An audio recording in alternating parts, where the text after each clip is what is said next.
ప్రపంచమందంతటా తిరిగి సకల జాతి జనులకు సువార్తను బోధింపడం ప్రభువు ఇచ్చినటువంటి ఈ ఆజ్ఞ నాటి అపోస్తులకు నేటి మిషనరీల వరకు కూడా అందరికీ వర్తిస్తూ ఉంటుంది. ప్రభుని ఆజ్ఞను అనుసరించి అనేక మంది తమ స్వదేశాన్ని వదిలి ఇతర దేశాలకు వెళ్ళి ఇతర జాతుల మధ్య ఇతర తెగల మధ్య ప్రభుని సువార్తను బోధిస్తూ ఉన్నారు. ఇలా బోధించినటువంటి కొంతమంది సభా గురువులలో యేసు సభా గురువులు కూడా కొంతమంది చాలాసార్లు యేసు సభా గురువులు సోషల్ సర్వీసుకు అంటే సామాజిక సేవకు ఎక్కువ ప్రాధాన్యత ఇస్తూ మానవ జీవన స్థితిగతులను మార్చడానికే ప్రయత్నం చేస్తూ ఉన్నారు. ఈ రోజున మనము ధ్యానము చేసుకునేటువంటి ఈ ఫ్రాన్సు దేశపు వేద సాక్షులైన పునీత ఇస్సాకు జాగుస్, జాన్ దే బ్రీబుఫ్, వారి సహచరులు వీళ్ళందరూ కూడా యేసు సభకు చెందినటువంటి వాళ్ళే. చాలా క్రూరాతి క్రూరంగా చంపబడినటువంటి వీళ్ళు వాస్తవానికి చేసినటువంటి నేరము ఏమిటి, వారికి ఇవ్వబడినటువంటి ఆ శిక్ష ఏమిటి? వారు చేసినటువంటి నేరము ఒకే ఒకటి మనకు కనిపిస్తూ ఉంటుంది. అడవి జాతి లేక కొండ జాతుల మధ్యకు వెళ్ళి వాళ్ళ జీవన విధానాన్ని మెరుగుపరచడము, వాళ్ళు సహజంగా అడవుల్లో తిరుగుతూ అక్కడ ఆకులు అలమలు తమ జీవన భృతికి ఏర్పాటు చేసుకునే నేపథ్యంలో ధాన్యాలు పండించుకోవడము, కూరగాయలు పండించుకోవడము, తద్వారా వారి ఆహారపు సరళని కూడా మార్చడము వాళ్ళు చేసినటువంటి నేరమే. అలాగే వారికి నాగరికత, తాము తమ ఉనికి తాము దేవుని దృష్టిలో ఎలాంటి వాళ్ళు కాబట్టి నాగరికతతో జీవించడము అంటే ఏమిటి అనేటువంటిది వారికి నేర్పుతూ ఉన్నారు. ఈ విధముగా వాళ్ళు ఈ తెగలలో అడవి జాతి తెగలలో కలిసిపోయి వాళ్ళలో ఒకరిగా ఉంటూ వాళ్ళ జీవన సరళిని జీవన విధానాన్ని మార్చివేస్తూ ఉన్నారు. మామూలుగా అడవులలో నివసించేటువంటి తెగలన్నీ కూడా గుంపులు గుంపులుగా జీవిస్తూ ఉంటారు. ఈ గుంపులు గుంపులుగా జీవించేటువంటి సమయంలో ఒకరిపై ఒకరికి అంటే ఒక గుంపుకు మరొక గుంపుకు చాలాసార్లు యుద్ధాలు జరుగుతూ ఉంటాయి, లేక పోట్లాటలు జరుగుతూ ఉంటాయి. ఎందుకు అంటే ఒకళ్ళంటే ఒకరికి భయము, ఎవరు ఎప్పుడు ఏం చేస్తారు అనేటువంటిది వాళ్లకు తెలియదు. కాబట్టి ఈ విధముగా ఒకరిపై ఒకరు ఎప్పటికప్పుడు దాడులు చేసుకుంటూ ఉంటారు. ఇలాంటి దాడుల నేపథ్యంలోనే ఈ ఇద్దరు వేద సాక్షులు కూడా బంధింపబడి చాలా క్రూరంగా హింసించబడుతూ ఉన్నారు.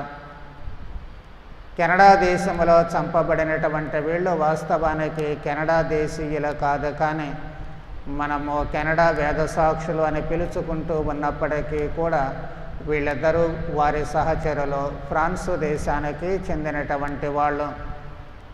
ఇస్సాకు జాగుస్ గారు ఈ తర్వాత ఈ జాన్ దే బ్రీబుఫ్ గారు వీళ్ళిద్దరూ కూడాను ఫ్రాన్సు దేశానికి చెందినటువంటి వాళ్ళే.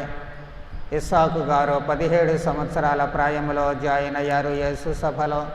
12 ఏళ్ల తర్వాత గురువుగా ఆయన అభిషేకింపబడిన తర్వాత కెనడాకు మిషనరీగా పంపిస్తూ ఉన్నారు. ఆయన ప్రత్యేకంగా అక్కడ ఉన్నటువంటి తెగలలో హ్యూరోన్స్ అనేటువంటి తెగకు వెళుతూ ఉన్నారు. మెల్లగా వాళ్ళ జీవిత విధానాన్ని తాను అలవాటు చేసుకొని వారి ఆహారపు అలవాట్లు తాను అలవాటు చేసుకొని వాటిని చాలా నిదానంగా జాగ్రత్తగా మలచుతూ ఉన్నారు. వారికి అన్ని నాగరికతలు నేర్పుతూ ఉన్నారు. అయితే వేరే తెగకు వాళ్లకు మధ్య జరిగినటువంటి ఈ గొడవల్లో వాళ్లకు ఈయన ఫ్రాన్సు దేశస్థుడు అని తెలిసిందే. కారణాలు మనకు పెద్దగా తెలియదు, కానీ ఫ్రాన్సు దేశానికి వాళ్లకు చాలా ఓ రకమైనటువంటి ఏహ్య భావము ఉంటూ ఉండేది. ఆ తెగల వాళ్ళు ఎవరైనా ఫ్రాన్స్ దేశం నుంచి వస్తే భయపడడమే కాదు, వాళ్ళను చంపేంత వరకు ఊరుకోరు. ఇలాంటి పరిస్థితులలో ఆయనను బందీగా కొనిపోతూ ఉన్నారు. చాలా క్రూరంగా ఆయన్ని హింసిస్తూ ఉన్నారు. చేతి వ్రేళ్ళు కొన్ని నరికేస్తూ ఉన్నారు, కొన్ని కాల్ చేస్తూ ఉన్నారు, మరికొన్నిటిని నమిలి తినేస్తూ ఉన్నారు. వాళ్ళ చెర నుంచి ఏదో రకంగా తప్పించుకొని తిరిగి ఫ్రాన్స్ దేశానికి ఆయన వెళ్ళిపోతూ ఉన్నారు. చేతులకు వ్రేళ్ళు లేవు కాబట్టి దివ్య బలి పూజ సమర్పించే యోగ్యతను కూడా కోల్పోతూ ఉన్నారు. కానీ ఆయన కథను విన్నటువంటి ఆనాటి 8వ అర్బన్ పాపు గారు, ఇలాంటి గురువు ప్రజల కోసమో ప్రాణాలను పణంగా పెట్టేటువంటి ఈ గురువు దివ్య బలి పూజ సమర్పించకపోతే ఆ బలికి అర్థం ఉండదు అన్నటువంటి భావము చేత ఆయనకు ప్రత్యేకంగా పర్మిషన్ ఇస్తూ ఉన్నారు దివ్య బలి పూజ సమర్పించడానికి.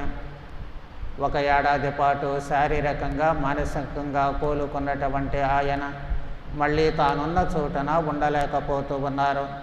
తిరిగి మళ్ళీ కెనడా చేరుకుంటూ ఉన్నారు.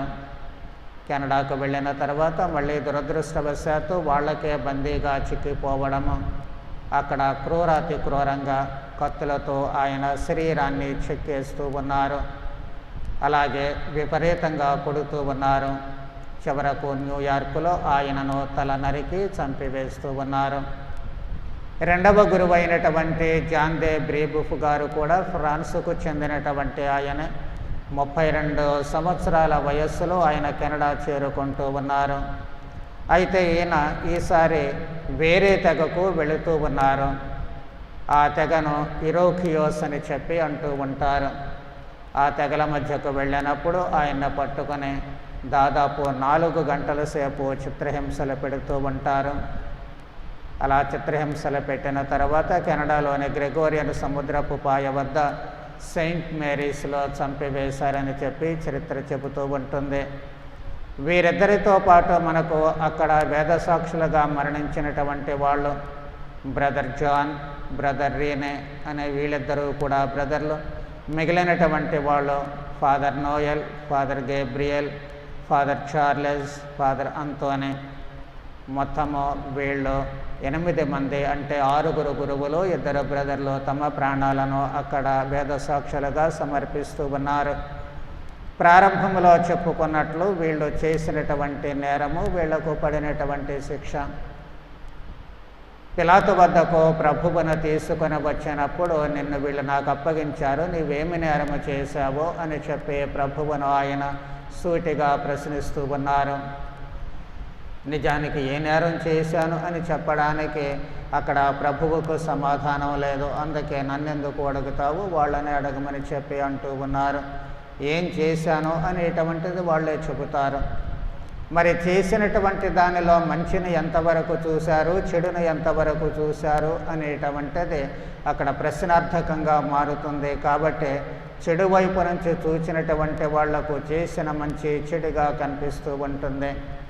మానవ జీవనములో ప్రభువు చేసినటువంటి మంచి బోధనలు మానవ జీవనాన్ని మరల్చడానికి, ప్రేమమయ సామ్రాజ్యముగా మార్చడానికి, మనుషులందరూ ప్రేమైక జీవులుగా మారి జీవన విధానాన్ని ఆనందముతో నింపుకోవడానికి ప్రభువు చేసినటువంటి కృషి వాళ్లను రెచ్చగొట్టినట్లుగా కనిపిస్తూ ఉంటుంది. మనుషులను చక్రవర్తికి విరోధులుగా చేసినట్లు, రాజద్రోహం చేసినట్లు కనిపిస్తుంది.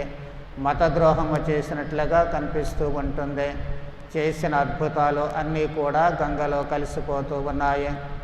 అలాగే ఇక్కడ జేసు సభ గురువులు చేసినటువంటి ఈ పని కూడాను అచ్చం ప్రభువులాగానే జరిగినటువంటి ఈ సంఘటనలు వాళ్ళందరూ కూడా చేసినటువంటి పని వాళ్ళు సరైనటువంటి రీతిలో జీవించడానికి బాటలు వేశారు. నాగరికత వాళ్ళలో పెంపొందించుకోవడానికి బాటలు వేస్తూ ఉన్నారు.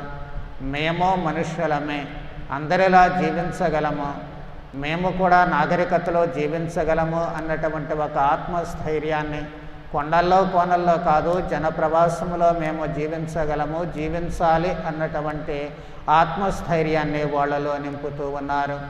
కానీ ఎంతమంది దాన్ని అర్థం చేసుకున్నారు, ఎంతమంది అర్థం చేసుకోలేకపోయారు.